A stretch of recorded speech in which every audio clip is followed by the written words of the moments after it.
الو. الو مرحبا عمو. انت حد بتوقع علينا. الو مرحبا. ايوه بتوقع علينا. الدبابه جنبي. انتوا متخبيين؟ في السياره احنا جنبينا الدبابه. انتوا جوا السيارة؟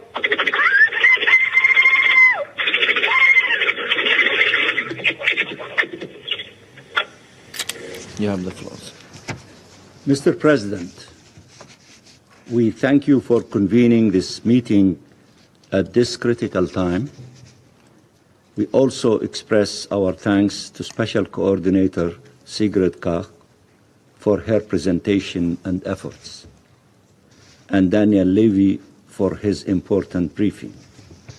We also acknowledge the presence and testimony of Noah Argamani and echo her calls for honoring the ceasefire. Mr. President, Israel's plan is clear in Gaza, in East Jerusalem, and in the rest of the West Bank. Get rid of Palestinian demography to seize Palestinian geography. It has this recurrent dream that it will end this conflict through the disappearance of the Palestinian people. That will never happen. It will not happen. We have often repeated, there is not a people too many in the Middle East. There is an independent state missing. The failed recipes of the past will never deliver a different future. Our history is filled with wars that Israel promised will be decisive, and they were not.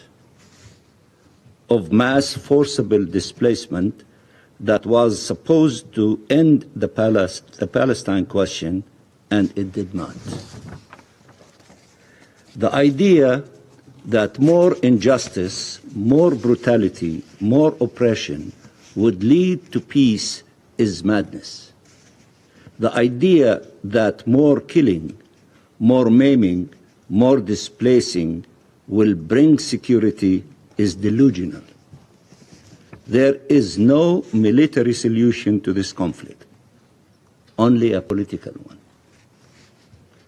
As we sit here and speak, on the ground Israel is trying to make sure that political solution, the only one that leads to peace, is not viable anymore.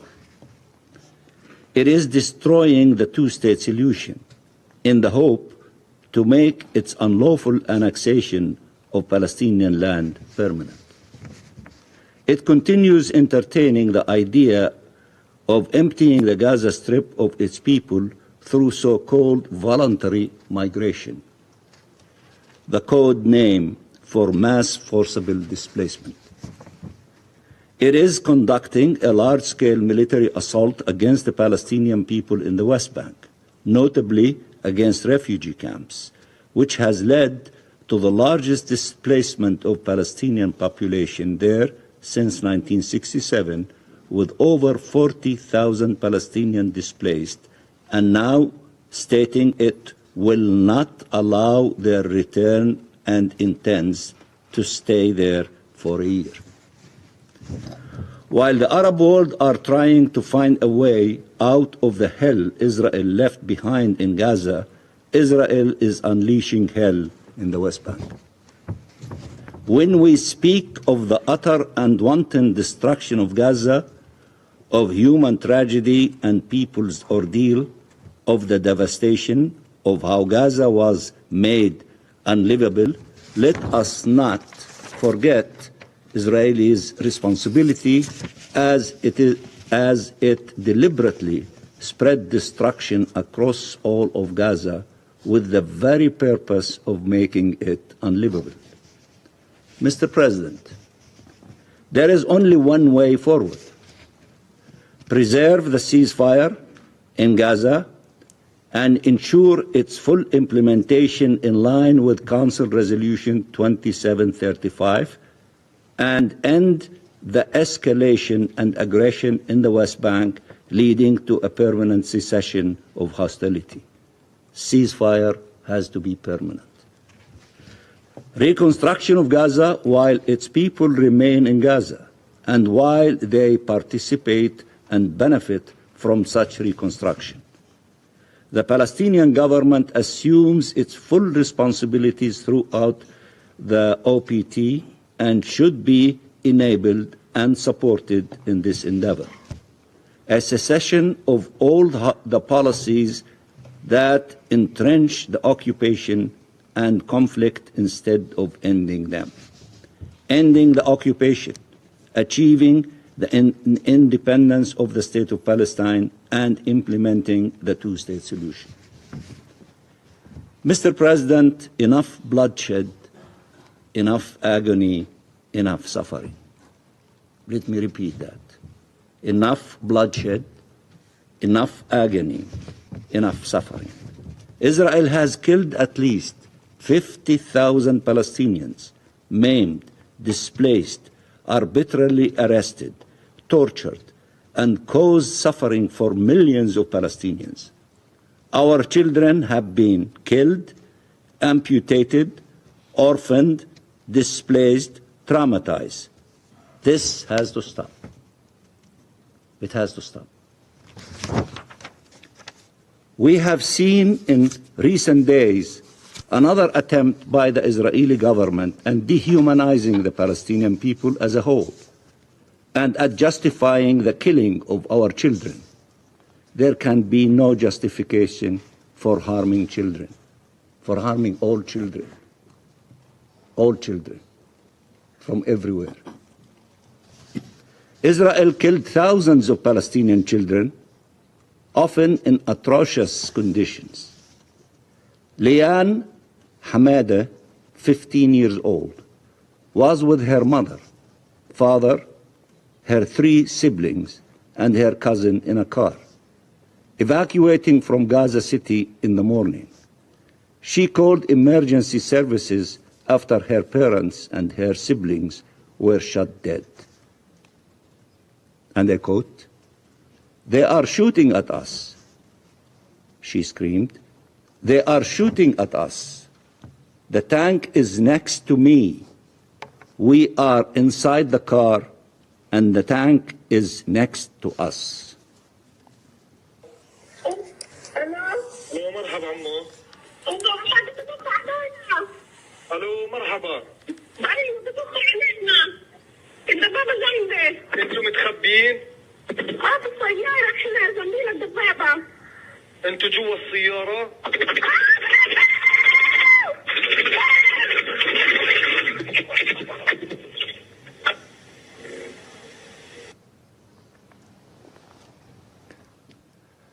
Here is the recording as you heard it, her call.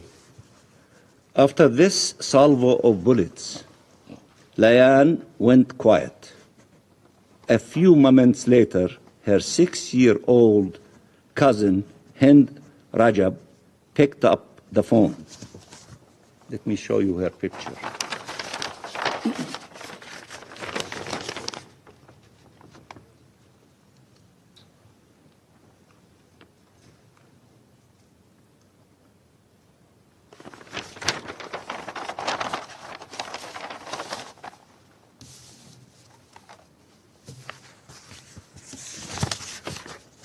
She said to the dispatcher,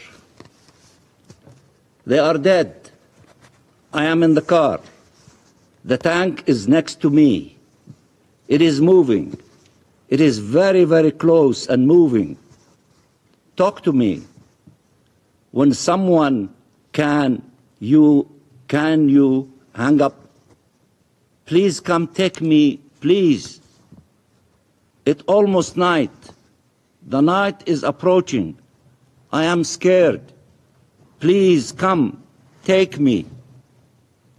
Listen to the voice of Hind Rajab and imagine her agony and the agony of her family and of thousands upon thousands of Palestinian families.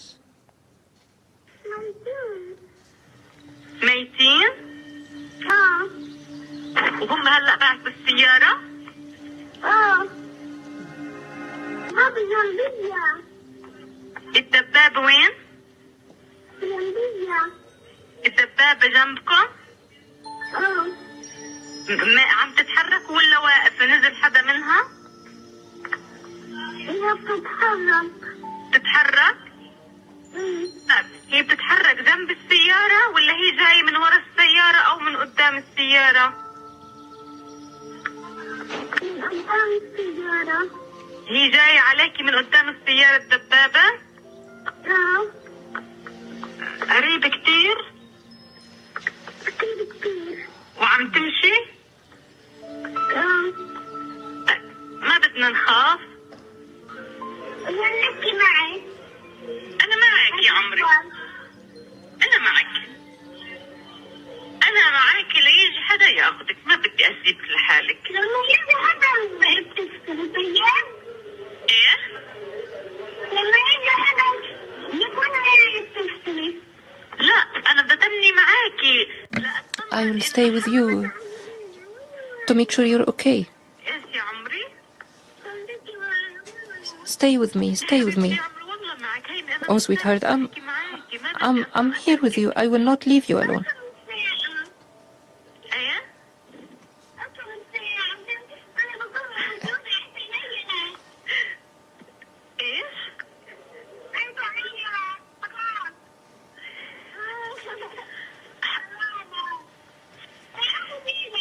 Come, take me.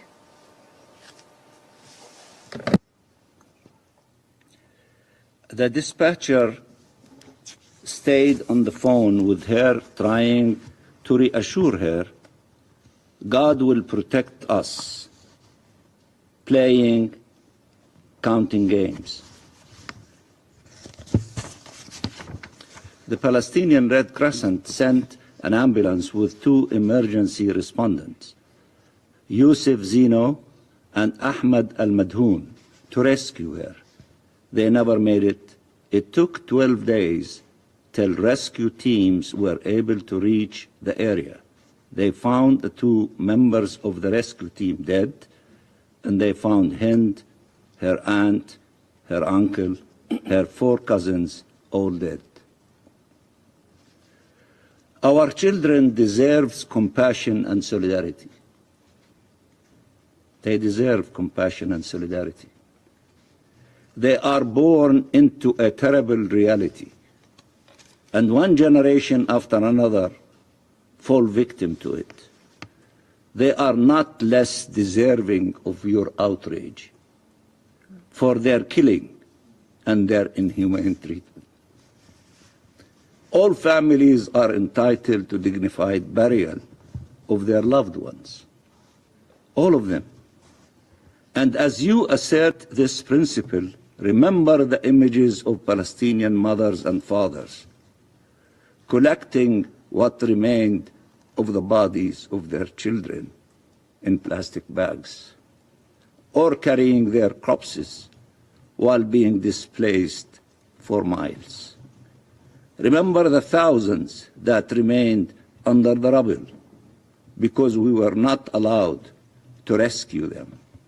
Remember the hundreds of Palestinians' corpses still detained by Israel. When Israel decides to delay the release of hundreds of prisoners, including women and children, that is collective punishment. Israel has abducted thousands of civilians, and they were subjected to inhumane treatment and then released or disappeared. Did you see the images of our released prisoners? Often starved, with marks and scars on their bodies. Did you know Israel subjected them to beating before their release, or to humiliating and degrading treatment, and makes them wear clothes with provocative slogans on them and film them? Or these images never made it to you? Have you seen them? I'm sure you did.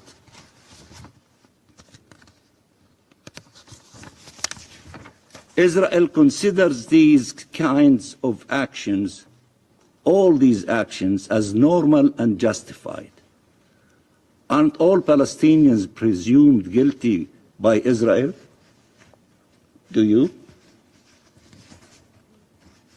As my friend from Algeria said, no double standards. If you care about humanities and international law, don't exclude the Palestinians. Be fair. Deal with everyone, especially the children. Be fair. Justice does not serve only one group of people and ignore other children. It serves all of them. It is always strange to see Israeli officials who have called for and justified genocide speak of the need for de-radicalization.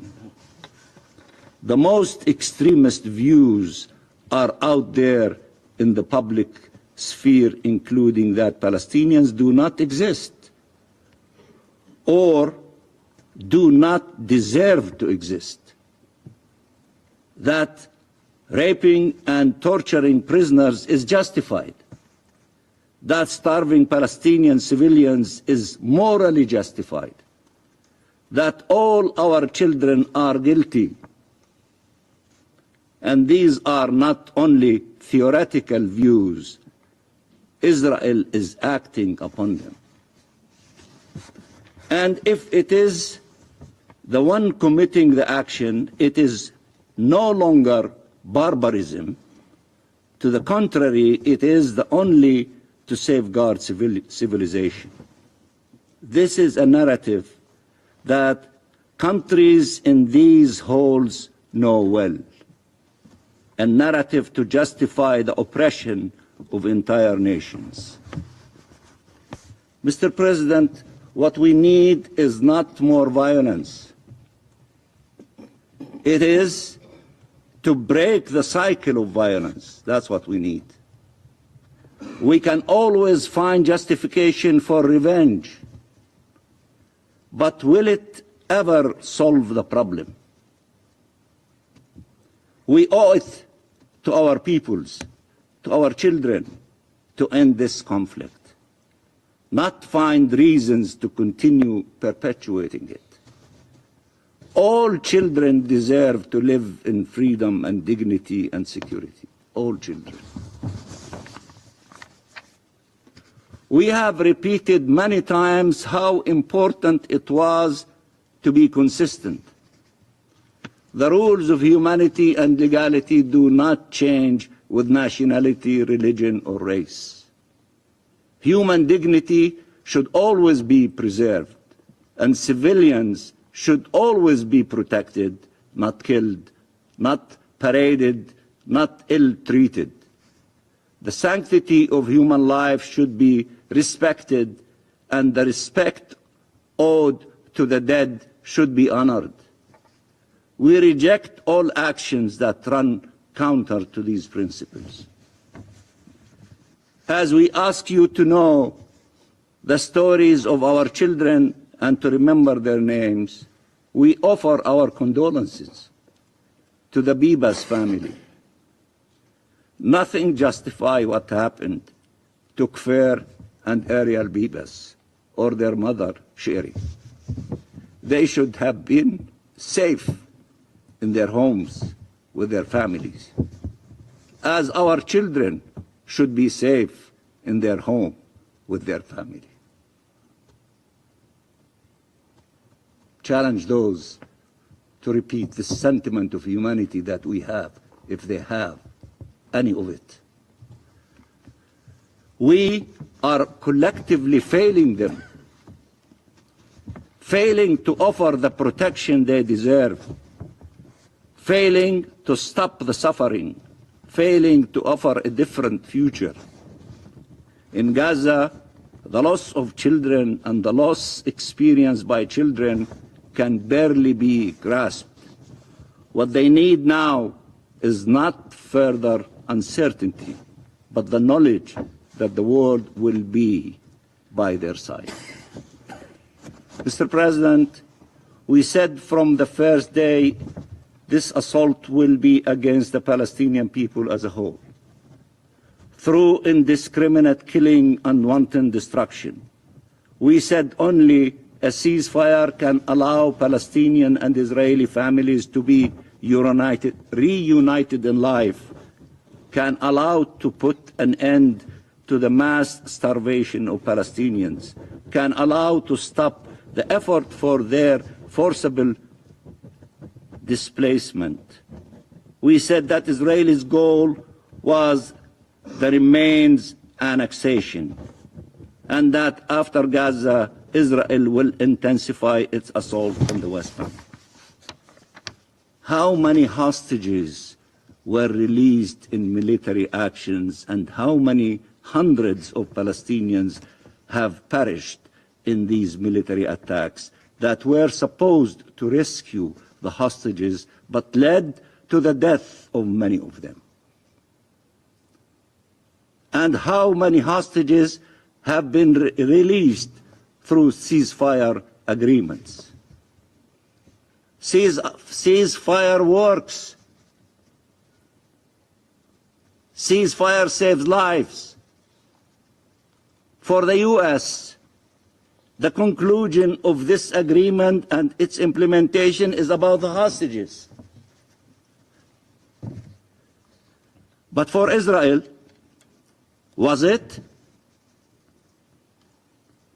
The next few days yet again test its true priorities. Will they destroy the ceasefire and resume fighting? Or will all of us make the ceasefire permanent to save lives? Mr. President, the fate of our people is not to be killed and be displaced and be occupied and oppressed. No people would accept such a fate. Help us to demonstrate to our people that there is a peaceful path that leads to freedom and justice and peace. Palestinians and Israelis are not destined to be eternally at war. Peace is possible. Peace is possible. And after all this suffering, peace is indispensable. It is indispensable. It is imperative. We need it. Blessed are the peacemakers, for they shall be called children of God. Thank you. I thank the permanent observer of the Observer State of Palestine for his statement. I now give the floor to the representative of Israel. Thank you, Mr. President. And thank you, Special Coordinator Kach, for your briefing. Today marks a historic and deeply emotional moment. For the first time, a freed hostage has shared her story before this council. Noa Argamani is not just a witness or a victim of Hamas's cruelty. She is a survivor. With unimaginable bravery and dignity, she has endured the unthinkable and emerged to speak for those who still cannot. Noa, we are honored by your presence, and we are praying every day for the safe return of your partner, Avinatan Or, and the 62 other hostages who remain in captivity. Noa, we thank you. We thank you for your courage, for your voice, and for speaking here today for those who cannot. But Noa should not have to be here today. She should not have to relive her trauma before this council, nor should she have to remind the world of what Hamas is. And yet, here she is, because for months, so many around the world and on this council have chosen to look away. Colleagues, it is time to finally pass a resolution here in this room to unequivocally condemn Hamas and designate it as a terrorist organization. It should have happened 16 months ago. I appreciated your words, Mr. Mansour, about the Bivas family, but still, you are not capable of saying the word Hamas in your speeches. You are ignoring it. in order to move forward, you have to acknowledge that Hamas will not be part of the equation. If they will be there, all your wishes will be lost. After Noah's testimony, I'm not sure how anyone in this room could possibly object to such a resolution. We have heard many times in this chamber doubts raised about our determination efforts. I am sure we will hear it again. However, there is no longer any need to justify why Hamas must be eradicated. The truth is undeniable. Hamas is a terrorist organization that slaughters, tortures, and kidnaps civilians. So Israel will continue to act. We will not be deterred. We will eliminate Hamas. Believe me when I say it. We will bring our people home, and we will secure the safety and future of Israel. Today, when you look at Noah sitting here in this chamber, remember the story behind the face you saw on that motorcycle. Remember the months she spent hidden from the world. Remember Yossi Sharabi and Itai Svirsky, who died beside her. Remember Avinatan Or, who still waits in the dark to be brought into the light. This is not simply Noah's story. It is a story of every hostage and every family shattered by Hamas's terror. It is a story that will not end until each one of them is back home. The question now is whether this council will help write that ending or continue to look away. For months, Hamas has psychologically tortured and toyed with families desperate for answers. They have released hostage lists at last possible moment, forcing families into a cycle of unbearable uncertainty. They refuse to provide the Red Cross with access to the captives, leaving parents to go to sleep each night not knowing whether their children are dead or alive. And worst of all, they have played with the hostages themselves. You have heard, Noah, forcing them into their despicable theater of cruelty. Every time hostages are released, Hamas stages a sickening and vile ceremony designed to prolong the suffering of those still held captive. Just this past Saturday, those monsters forced Eviatar David and Guy Gilboa Dalal to watch one of these ceremonies from inside a van that brought them to the site. As they pleaded for their own release, their captors took every opportunity to prolong their sufferings. It is not a political strategy. It is a calculated, sadistic manipulation of human suffering. Nowhere has the cruelty been more evident than with the Bibas family. For over 500 days, Israelis and so many around the world, and many of you, have asked yourselves the same question. Is the Bibas family still alive? Those two beautiful boys? Now we know the answer. Hamas didn't just murder Ariel and Kfir. They slaughtered them in the most deprived way imaginable. They didn't shoot Kfir. They didn't shoot Ariel. They killed them with their bare hands. These monsters looked into the eyes of a 9-month-old baby and his 4-year-old brother and strangled, beat, twisted, and shattered them with their hands. One would imagine that there is nothing more sickening than this atrocity. Somehow there is. To hide their crime, they mutilated their tiny bodies to make it seem as though they died in an airstrike. This is Hamas. This is who they are in their souls. Child murderers, butchers. And still, this council hesitates.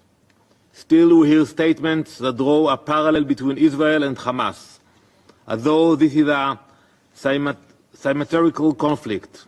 It's not. On one side, there are families holding on to hope.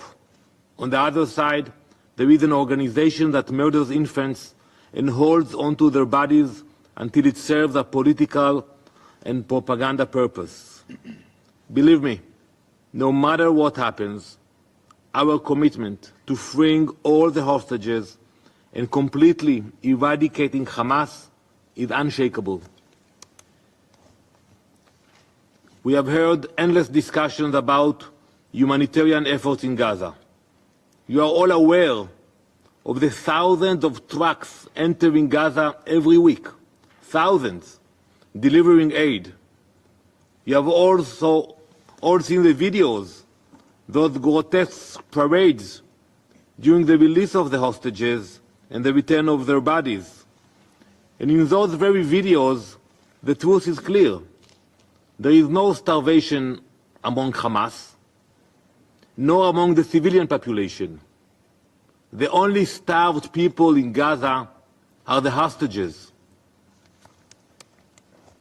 We have seen their emaciated faces, their frail bodies, the undeniable evidence of months of deprivation.